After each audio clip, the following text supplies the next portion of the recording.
We're about 7 minutes late. I had the camera. I was doing some checks. Everything was good. I went out into the garage for a minute. Came back, and I could not get my camera to show up on here on the OBS, man. I was like, what's going on? But anyway, we got it all worked out now. Just had to restart some things and get it rolling. A little bit late. We like to start on time. I set these things up for a certain time, and I like to be on time. If you're new to the channel, this is the Thirsty Deer Studio, and it's your home for rock and roll on YouTube. So welcome. And if you're new to the channel, do get in the chat. Leave me a comment. Tell me about how you like to work in your studio if you have one. Tell me about how you like to listen to music. Do you stream music? We're going to talk about a lot of stuff regarding streaming. We talk about the music news. We talk about audio engineering and music production. We talk about all these things because that song that I played coming in on the intro, that's new music. I've been crafting that song on the live streams. So you can watch, past live streams and see me actually creating that song or see where I was in the process. Sometimes when I'm creating, there's latency issues, but I always go back through the mix and show you what I've done if you're interested in learning how to produce audio and make songs, because that's what it's all about. And it can feel like on YouTube, when you watch music channels, that it's more about gear or about getting clicks or likes or clickbait on a lot of these things. We make music here on the channel. Let me just turn this gain down a click. Let's turn it back up a click and do that. So what I played you was the rough mix of the song, but I have that was about a week old, and I'm doing vocals on the song now, and I'm about halfway through. I've got the first verse and chorus done for the song, so I didn't want to change any of the settings on my analog compressor. I have an 1176 in the rack that I'm tracking vocals through, and I also use it for my streaming for this microphone that you're listening to me on to keep the vocals level and sounding good. And so I didn't want to change any settings with that. You know what I mean? So I'm working out the gain staging in other ways, dropping some things down on the preamp or on the interface to try and even it out. And it was hitting a little harder than I thought it was when I did my test. So we're tweaking as we go. This is a live stream, man, and we do this thing, it's shooting from the hip. It's rock and roll style, get it how you live, right?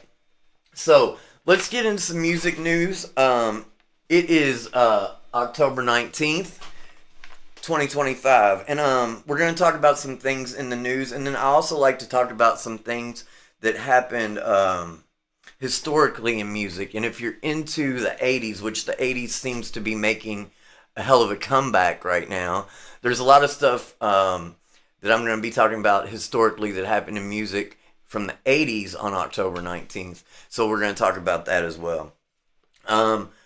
First thing, on a sad note, a couple of deaths this week.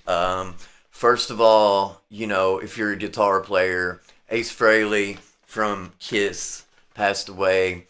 He hit his head in his studio, and I made a post that if you're going to go out and you're a rock and roller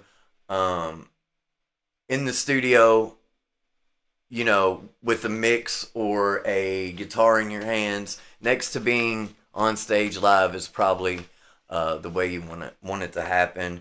Ace was still, not as old. He was getting up there, but he still seemed very youthful. Like there was an interview on I forget the name of the show, but it's Chris from the Foo Fighters has a show. Lead guitar player for the Foo Fighters has a show, and Ace was on it not too long ago. He was in his studio then, and he seemed really really full of energy and excited to still be making music. So the Spaceman is up there with all the rest of the rockers now. Um, in that great Band in the Sky. Also, last night, a bit of a shock. Sam Rivers from Limp Bizkit passed away. I saw Limp Bizkit when they were like on top, man. In it was either 2000 or 2001 at Louisville Gardens. It's a venue that's no longer really doing shows.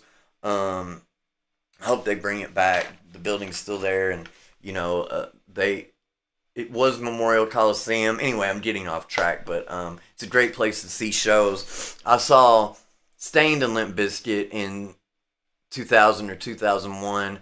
I think it was on the Significant Other tour with Nookie and all those songs, Break Stuff, and it was a great show. At the time I was really into them. They're not my favorite band now, but they were doing something that was different and pretty original. It seemed like when I was growing up and learning to play music, there was things coming along all the time that seemed very original, like starting in the early 90s, or really starting in the 80s with some of the records we're going to talk about. And then in the 90s with Nirvana and Stone Temple Pilots, Pearl Jam, Alice in Chains, Soundgarden, all that thing. And then, it switched from there, and Rage early on, it switched from there to like more of the new metal thing, but also like, Korn, Limp Bizkit. I was talking about Days of the New a little bit. That's a great band from around this area. Just different sounds coming into fashion all that decade, right? And then into the 2000s. And then I feel like the trajectory that we're on now with music, with streaming and DAWs and, all like the digital audio was starting to get better in the early 2000s. Still not quite usable yet, but, getting progressively better. And people were starting to be able to make music more at home, make records themselves. And, it shows somewhat in the quality of music. Like, I forget how many songs are released every day now, but it's a big number. And not all of them should be released. You know what I mean? I release music from this studio, make a lot of music, and release it. I've got 11 tracks out. And this one, the vocals are going really well. I'm really happy with the song that's going on right now. And I think it's going to probably be released really soon. Like I said, I'm about halfway through the vocals. The rest of the shit is mixed, so it's sounding really good to my ears. But that show with Sam and Limp Bizkit, it was in the video for Outside, because the dude from Stained, I forget his name now. It don't even really matter to me because of how he is. He's kind of like outspoken Republican shit, you know what I mean? And but the lead singer from Stained and the lead singer from Limp Bizkit did Outside together. It was in the video, like it's a tour video, and they did that song together, and you see parts of it in the video. And it was, it was cool to be there for that show. And best mosh pit I was ever in or saw was at that show. Just great, man. At that time, there was a lot of records that was kind of considered new metal coming out around then. I remember seeing A Perfect Circle. I saw A Perfect Circle before I ever saw Tool, because I was very into Maynard James Keenan, still am. I love the way he sings and his vocals and the things he does with Tool, and A Perfect Circle. I saw them at Louisville Gardens.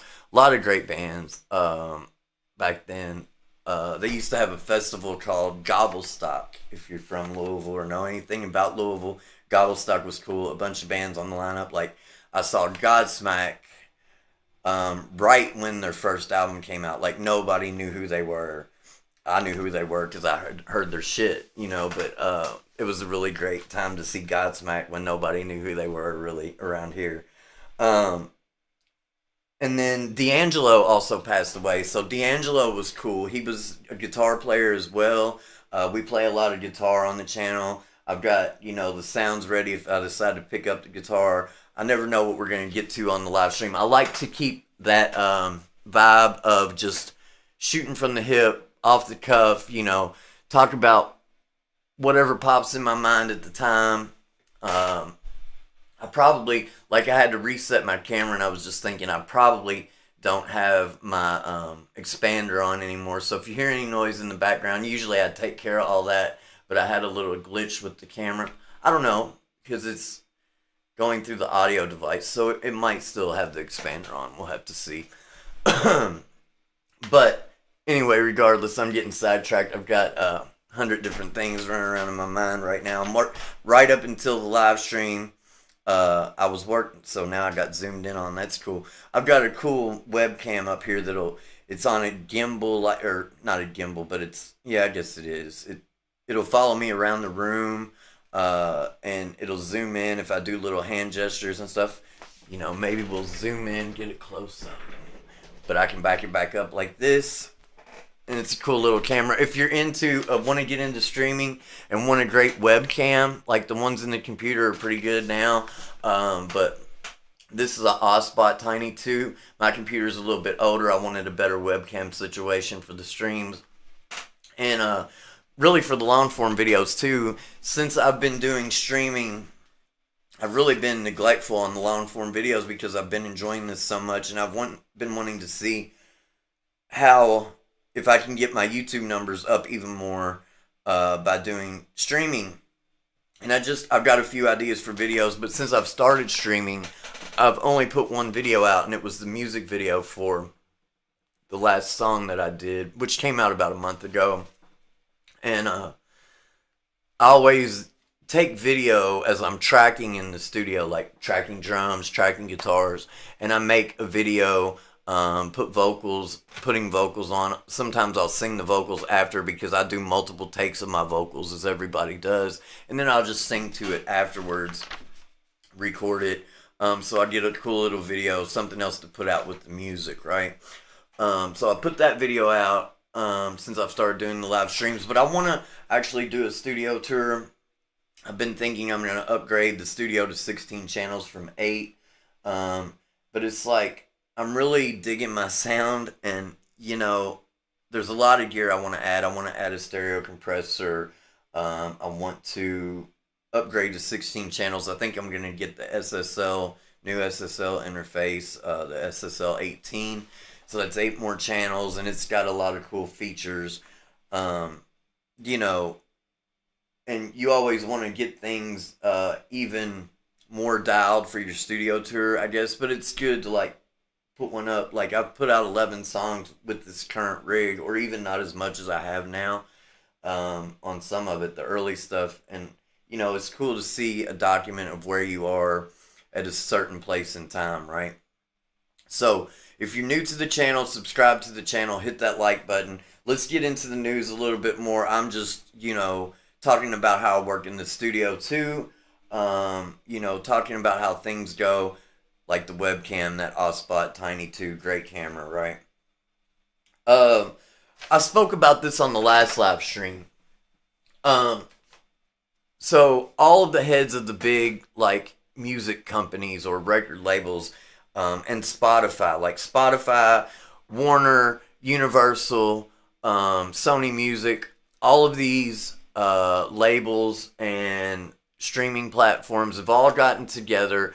And as a matter of fact, Spotify has their CEO is stepping down. He's still going to retain a seat at the table. He has investments in the company. He's still going to be a part of the company.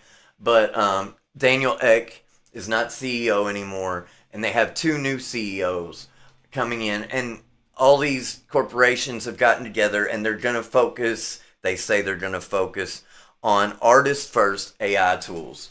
Which, if you're in music production like I am, things that come to mind are like isotope or stem separation in the DAW, and there's also external apps to do it. All these things kind of come to mind when you talk about artist-first AI tools. But really what they need to be talking about, in my opinion, is not letting AI music on their platform at all. It's a bit of a contradiction saying artist-first AI tools to me. It's like, music is the art, and anything artificial, like there's tools that can, do your mastering for you and stuff like this. Every time I put my music into the mastering program that DistroKid has before I release it, it's like an automatic. They give you a little clip of your music mastered by AI. You have to do it. Just listen to the sample. And every time I listen to the sample, I like my master better. You know what I mean? Because I know how I want my music to sound. I know the EQ curves I want for my music, and I do that in the process.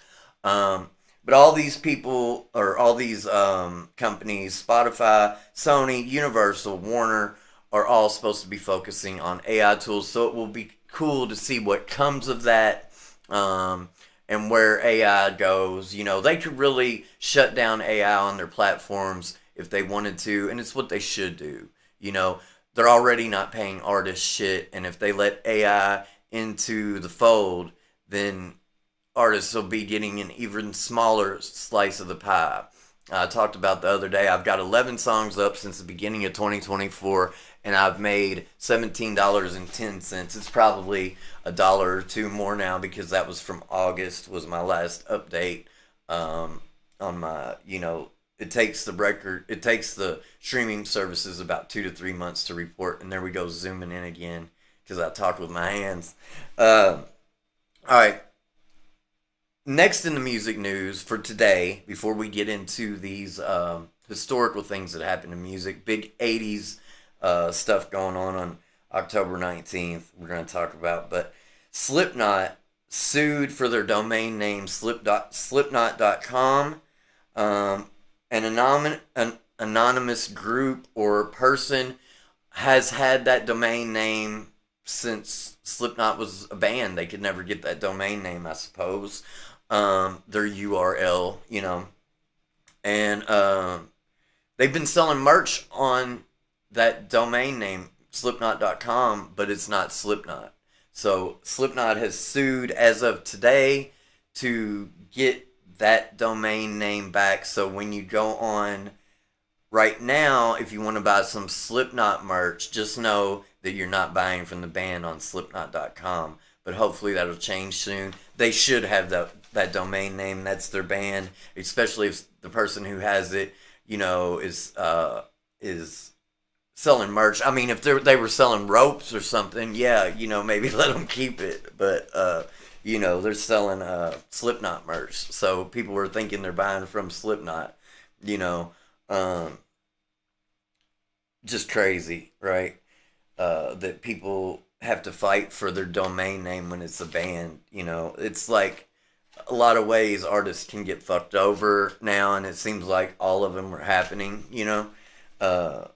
It's a hard time to be an artist. That's why if you do this stuff like we do, if you take the time to live stream, if you take the time to make music and play it on your channel and do all that, and you're into artists, man, support artists. Support me. Hit that subscribe button. Hit like. Hit subscribe. Talk to me in the chat.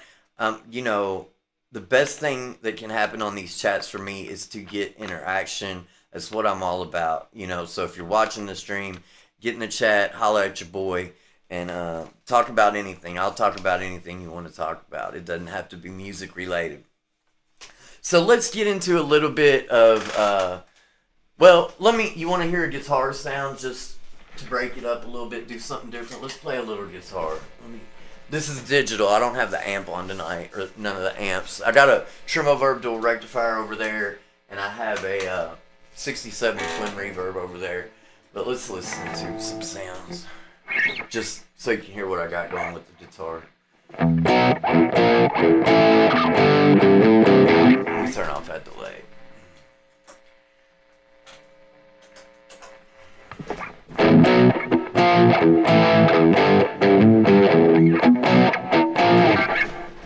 Something else I want to do.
to adjust some stuff on this. Hopefully that sounds alright. It's digital.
I don't know. Just wanted to play a little guitar because I haven't done it in the last couple live streams.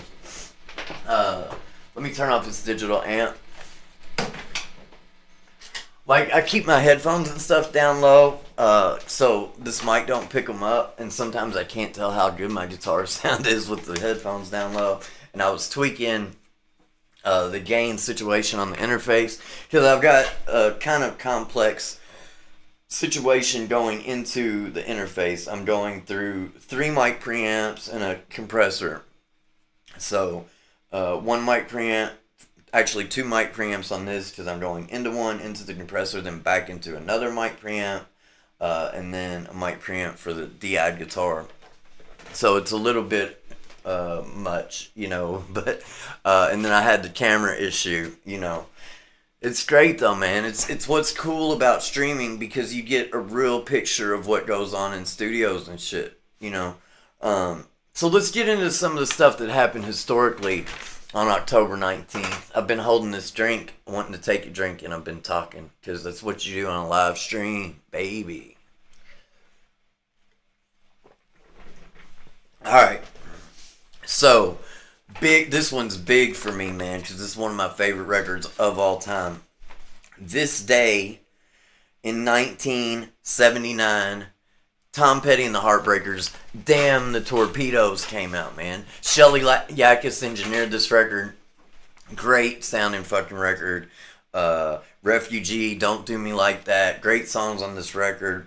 And it came after a long legal battle where Tom was fighting the record label about the prices of his albums. They were trying to raise the prices, like always, trying to, you know, fuck the artist because I'm sure Tom wasn't going to be getting any of that money. But Tom was just worried about the fans, man. He didn't want the artist to have to pay more for a record.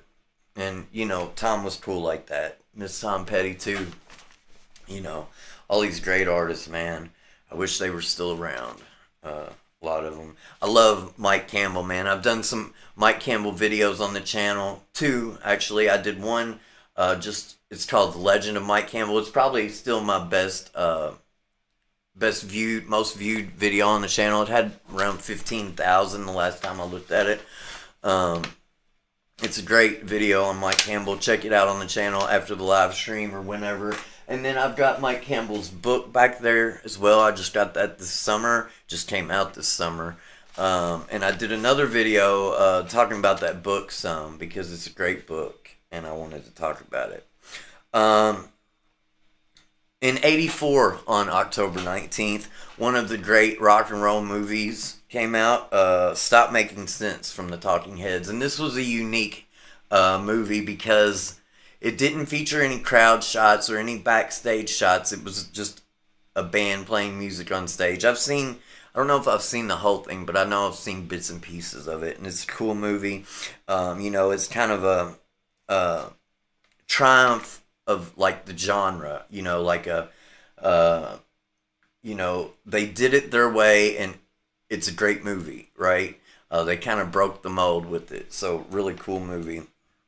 In 85, the next year on October 19th, Aha, the band Aha, released or went to #1 with Take On Me. So if you're an 80s baby like I am, I definitely remember this video because it was the one with the pencil sketch video. So you see like members of the band and this girl, um, and their interactions. They start out as people, and then it goes to a sketch.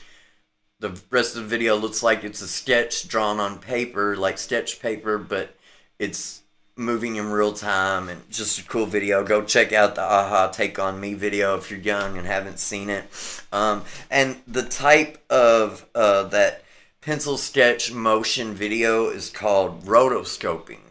So that was a pretty new thing. It did great on MTV. It was nobody had ever seen that before at the time. Very cool video. And very cool song. Take on me. Take on me. I love that song. It's a good one. And then 2 years later, another great record. I remember being on vacation one year down in Daytona Beach, and I took my acoustic guitar with me and a CD player, and I had this CD, In Excess Kick, came out in '87, and I learned the whole record on vacation that year. Probably, like, there might have been one song I didn't get, but I learned that whole record on guitar that year, over like a 2 week stretch, and I can still play a few of those songs. It's been a while, but I can still play a few of them. So songs from that album, it had so many hits on it. Like every song they put out, every single they put out from that record was like a hit. So I'm talking about songs like New Sensation, Never Tear Us Apart, Devil Inside, Need You Tonight. All those songs are classic 80s songs, classic NXS songs. And NXS is a great band, man. Great guitars, real rock and roll band. They had kind of a poppier sound. They had some synthesizers, which synthesizers are great. They don't necessarily equate to pop, but just, Michael Hutchins was like a beautiful man. I've got no problem saying that. Just a good looking dude, cool, kind of reminds you like Jim Morrison. Very cool voice. They were from Australia. So next to AC/DC, probably the biggest Australian export band. Great band. All those songs. Devil Inside's a great one. Every single one of us, the devil inside. Okay, on to the next thing. Because I started a little bit late, we got to pack it in a little quicker because I'm getting off here at 10. I got to work tomorrow. You feel me? I got to work. And I get up early for work, but I get off early. I'm a single dad, and when I say single dad, I've got my son 100% of the time, except when I'm at work, my mom has him. But it's me and him here, and that's why usually the live streams are about 9 o'clock because I get him in bed at 8. I did one this week on Thursday at about noon or 11:30, so I try and get them in through the week. That one, like, the views were even worse than they are tonight. I'm trying to do different things to get the algorithm where it'll, know I'm in the world, where, know I'm doing this thing. And it's hard, and when I put out shorts on these videos, they seem to do really well. Considering you might hear a siren going by because this microphone, man, it picks up everything. I love using this microphone, and people for live streaming and for studio work, long form videos, they don't like to use large diaphragm condensers because they pick up everything. Like a dog could be barking out there and it would pick it up. Definitely siren, but maybe my expander on here, if it's working, where I switch settings with the camera issue, hopefully it's still kicking, and maybe it cut that out. But people don't like to use large diaphragm condensers because they're so sensitive, and but they're the best sound for me. Like, I love the way my voice sings through this microphone. It's the chain. I'm using this same chain basically to record the vocals for that song. So depending, like, I'm halfway through recording the vocals. I've got the first verse and the chorus, and I'm really trying to focus on work on my chorus writing, and I feel like this is a singable chorus and one that works, because the chorus is the hook in a lot of ways, and the riff is the hook. You know, you can make it all hooks, and that's what great songwriters do. And that's what I try and focus on doing as well. Make a good song, get riffs I like, and make memorable choruses is what I want to do. And I'm really working on my choruses. Like, I can write verses all day, but the choruses, man, is what where I need work a lot of times, and I really put in the work on this chorus. So I'm happy about it. And so I've got those written, and then I've got a second verse written, but I don't know if I'm going to use that. I haven't tried singing it yet. Like, I was in the studio last night recording vocals, but what I was doing was doubling and tripling the chorus of that. So it's like a mono vocal. I don't want to play it for you yet because it's not done. And I'm like, when the vocals start going on, I stop playing the music on the live streams until it actually comes out, because you can get problems with people using your music, stealing your music before you actually put it out. And even with just using the audio, like all the drums, guitars, everything else, you know, you don't want people using that music either. But I'd be a lot more pissed off about it if they took my words along with that and tried to make it their own, you know. So I really play it safe when I start doing vocals, and don't put that out till it's actually on the streaming services, because once it's on the streaming services, you have legal claim to it. That's your music. Like when I post music on Facebook or on Instagram, I'm not on TikTok, but like I'll post my songs on Threads, Instagram, Facebook. And when I do that, sometimes they mute the audio in certain countries. But since I have the songs released with DistroKid, I can get it back and restore the audio, and it works out fine. Because you have a claim to your own music, right? And it's on all the streaming services in my name as producer, writer, and engineer. So that's how we put out the music. And so I get really sketchy about putting the music up before it's done, even more so when the vocals start going on. But I'm a little sketchy about it all the time. But like, it's what I like to talk about on this channel, so I play the rough mixes and stuff as well. On down the line with this day in music history, in 1991, Oasis played their first show with Noel Gallagher on their home turf in Manchester. So that was like an epic 90s moment, because shortly after that, Oasis blew the fuck up, right? And they're still blowing up. Like, they're on a tour right now, just sold out everything, you know. So Oasis is still cool. Great band. Speaking of writing great hooks and great choruses, man, Oasis, damn right. You know, they could write a chorus, really singable stuff, you know, like campfire sing-along or stadium sing-along. You know, Oasis was really good at that.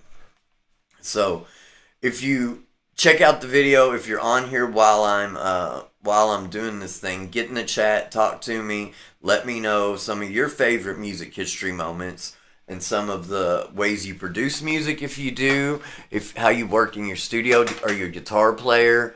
How do you work in your studio, and what do you like? What kind of music do you like? Are you into country? Because it feels like there's a lot of Nashville country session musicians with YouTube channels that do great. And I don't know how many people that watch are country music people, but Nashville has it locked down with the YouTubers, you know. They're getting all the views that I should be getting. I want some of them back. Damn it. All right. And then in 93, on October 19th, ain't that what I said it was? Yeah, October 19th, 1993, Pearl Jam released their second album, Versus. Great record. Brendan O'Brien did that record. There's a great interview with Brendan. He doesn't do a lot of interviews and things, but he did do one with Rick Beato not very long ago. And it's a great interview. Go check out that video on Rick Beato's channel with Brendan O'Brien because there's a lot of great insight, especially if you're into music production.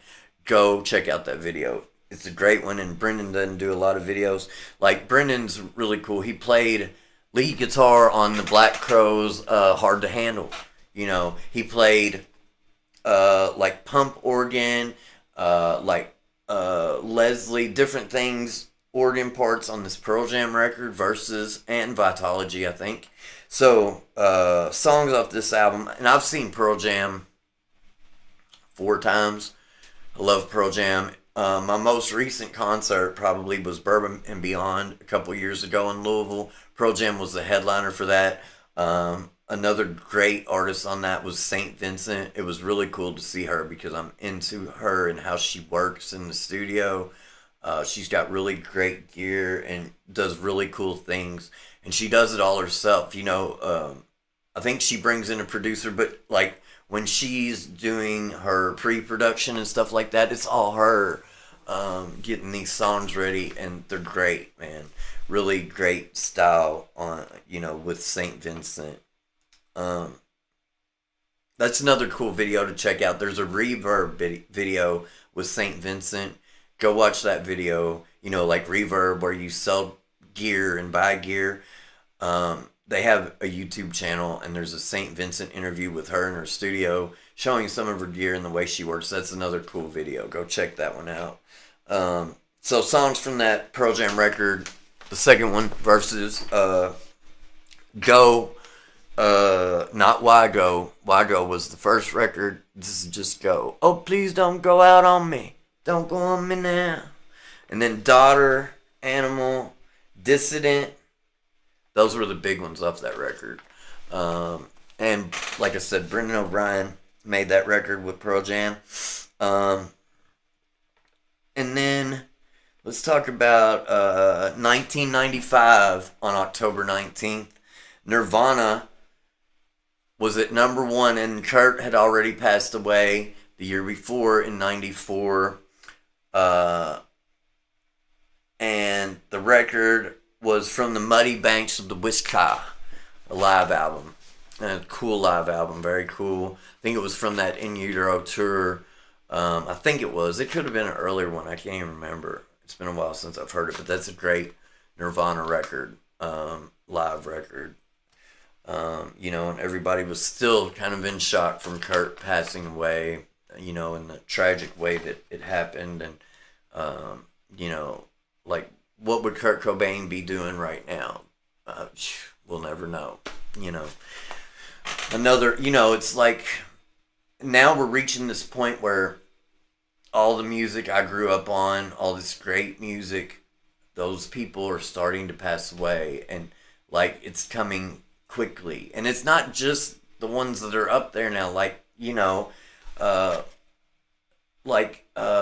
Brent from Mastodon dying on his motorcycle not too long ago, and Sam Rivers from Limp Bizkit. These guys they're about my age, and it's just like, it's a shock, because I was playing music, like when Limp Bizkit was putting out those records, I was playing music a lot too, and, had dreams too, it's like, and it was all around the same time, and it's very sad to see artists passing away, but that's life, we all have to, if you make it long enough and you're not one of the ones that goes out early, you have to watch friends die, and artists' music that you have this strong, like, that's why music means so much to us. I think there's this thing like with addiction and things, they call it euphoric recall, and music has a similar kind of thing. Euphoric recall is like, no matter what shit you've been through with substances, you only can recall the things that were good and the highs you were on, not the lows. And like with music has this thing where it can take you to a certain place. Like you hear a song and you're instantly transported to some time, maybe you were in love, or uh, a place where you went with somebody, or and this song was on, and music can transport you in that way, and it's very powerful. So that's why we have this strong connection with music, because it touches the same nerves as our emotions, and when they connect like that and it's that strong, we have this. If you're into music, and I assume if you're watching this channel, you have a strong emotional connection to the music. So if it's an artist you feel strongly connected to, it's like a bit of a shock, traumatizing almost. Um, Also in 2004, Elliott Smith released his final album top from a basement on a hill, I think it is. Elliott Smith that's another tragic story. Left too soon. But I like to, let's see what time it is. Yeah, we're coming up on 10 o'clock. I did start a little bit late tonight.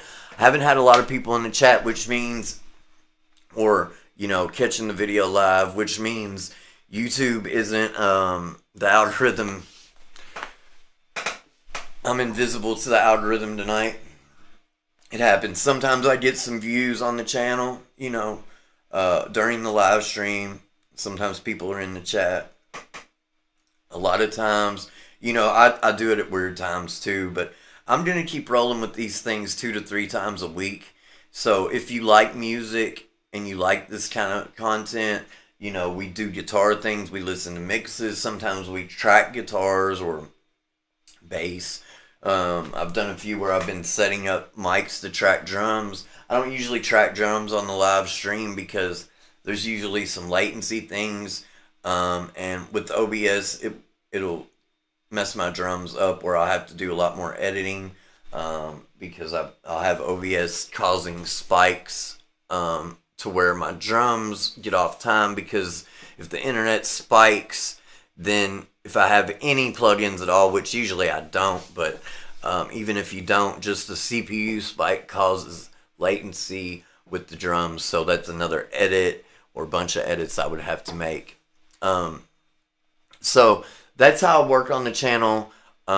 If you're new, please subscribe to the channel, because we want to get these videos out. I make content, I make music, I can teach you how to make music. Let me know what you need as far as music production, guitar playing. I know quite a bit of theory. If I got enough people on the channel, I would do a course on something, whatever it seemed like people wanted to know about how I work. But it's like, I'm not going to do a course when the algorithm, I don't know how it's going to go. But all I can do, I work a full-time job, I'm a full-time dad, and I make this music. So when I'm in the studio, like I was tonight, and I always post something notifying, that I'm going to be doing a stream tonight, or whatever night it is, earlier in the day. I'll post like the thumbnail so people get notified that I'm going to be streaming. And if you dig this type of content, subscribe, you'll get the notification. You can come on over to the channel, get in the chat, and just talk about music with me, because that's what I'm doing. So tonight I was working on that mix, just doing some editing with all the vocals I tracked last night, and turned on the camera for the live stream. I knew I was going to do it, so I put the thumbnail up earlier in the day, and that's how I roll. And I like to always sign off with like one of my past songs, and you can see the video where I track the music and put out the video. And I'm going to play one of those for you now and say goodnight. And like I said, hit that like button, subscribe, and leave me a comment. And I'll be back again this week for another video, another live stream. We're going to get back on the long form videos as well. So let's get a song up for you and sign off this damn thing. And I hope you enjoyed it. If you're catching it on the replay, leave me a comment in the comment section. Still hit that like button and subscribe. And I'm just going to pick one kind of randomly. Let's see here. And I'll give you the video as well.